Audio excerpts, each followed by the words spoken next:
In front of me is OPPO Find X8, and today I would like to show you how you can change and customize your keyboard.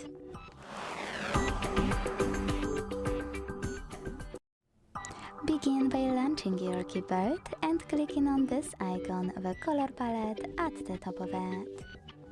Then pick one of those themes. Click on a perfect one for you, and when you're ready, use this switcher next to keyboards to turn them off or on. Then hit apply.